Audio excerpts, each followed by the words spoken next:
Just over a year ago, US President Joe Biden wanted to make the Saudi crown prince a pariah. But now he is jetting off to Saudi Arabia to meet the same person whom he wanted to isolate. Next month, Joe Biden will embark on his first West Asia trip as president, and on the agenda are a lot of issues. The trip starts on the 13th of July. It is a 3-day visit to the region. Biden will visit Israel, West Bank and Jeddah. The tour starts with meeting Prime Minister Naftali Bennett in Israel. This is a country where Biden first visited nearly 50 years ago as a senator. And currently, the Biden administration's top priority in Israel is the survival of the Bennett coalition. With yet another MP pulling out, the coalition is far too short of a majority in the parliament, which means the government could collapse any time. US officials say Biden's planned visit to Israel will take place regardless of the domestic political situation in Israel. The president is also likely to reaffirm the ironclad commitment to Israel's security. And from there, it is a short trip to Bethlehem. This is where Biden is likely to meet the Palestinian president, Mahmoud Abbas. The focus remains on re-establishing Palestinian links and stressing on the US commitment to the two-state solution. The part of the trip that will make history and generate the most chatter, though, comes at the end. Biden's visit to Jeddah. But what is even more ironic is his flight paths. Biden will fly directly from Israel to Jeddah. This will be the first flight ever taken by a US president from Israel to an Arab state, especially since Saudi Arabia and Israel have not normalized ties. Biden's meet with the Crown Prince is the key focus of the visit. Saudi Arabia has been a US ally for over 70 years. The two countries have had a security for oil relationship. It began 8 decades ago with Franklin D. Roosevelt and King Ibn Saud. This relationship lasted through 14 American presidencies until Joe Biden. Under the Biden presidency, everything changed. He did not call Crown Prince Mohammed bin Salman. He released declassified intelligence reports on Jamal Khashoggi's killing and documents looking into Saudi Arabia's connection to the 9/11 attacks. And since then, the US-Saudi Arabia relationship has been on the rocks. But with this visit, it looks like Biden is finally ready to make concessions. He was once dismissive of the prince, but now he clearly needs Saudi Arabia on his side. And clearly this is a major climb down from his campaign promises. Meanwhile, Mohammed bin Salman is on the verge of getting what he wants, which is recognition from the American president. So why exactly is Washington pivoting so hard now? The Russian invasion has thrown up new geopolitical realities. The US needs Saudi Arabia for oil again. Riyadh needs Washington for defense and security again. Currently, the US president has a huge domestic liability.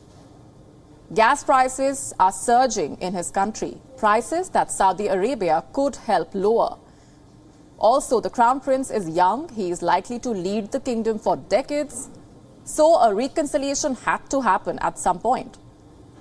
But it's not just the Crown Prince Joe Biden is meeting. Once there, Biden will attend the Gulf Cooperation Council meet with the leaders from Bahrain, Kuwait, Oman, Qatar, Saudi Arabia and the UAE.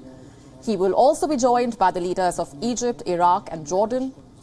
Also on the agenda is a virtual summit-level meeting. This will be with the Indian Prime Minister Narendra Modi, Israeli Prime Minister Naftali Bennett and the new UAE President Mohammed bin Zayed.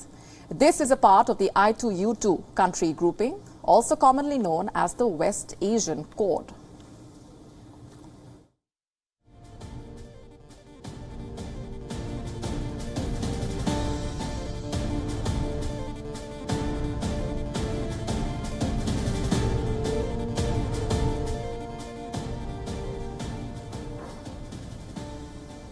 And with us on the broadcast this minute is Jamil N. Jaffer. He is the founder and executive director of the National Security Institute. He also served in the White House as an associate counsel to the president in the Bush administration. Thanks very much for being here with us.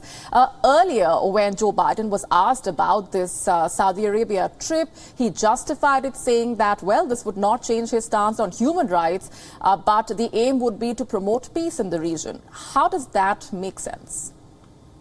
Well, look, I mean, I think the president obviously is making a pivot at this point, as you correctly pointed out. He did indicate earlier on in his presidency that he wanted to make Saudi Arabia the pariah that he said that it was. And now he's realizing that as we've learned over many, many years, that Saudi Arabia is a critical part of the American alliance in the Middle East. It's a critical part of stability in the region and ensuring that we have access to Saudi Arabian oil and a good working relationship with that nation is important to America's security, as many presidents have realized, and President Biden is now coming around to that perspective, notwithstanding the very real human rights issues that are present in that country. As you mentioned, the killing of Jamal Khashoggi, an American journalist in the United States of the Washington Post.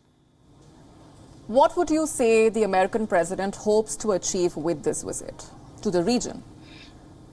Well, look, I think for the region, obviously, there's a lot of challenging issues going on. We have Iran continuing to be a challenge, continue to export its brand of violence and terrorism throughout the region. They continue to stoke the conflict in Yemen. They continue to support Hezbollah. And so there are challenges with the Iranian relationship. Saudis are on our side of that issue, and it's important to bring them on board.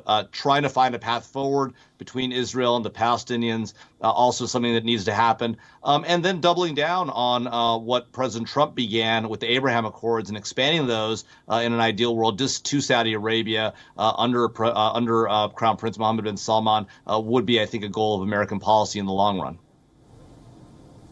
Right, but the visit to Saudi Arabia specifically will be a climb down from his campaign promises. It is a significant U-turn. What would this mean for the domestic political scene in America?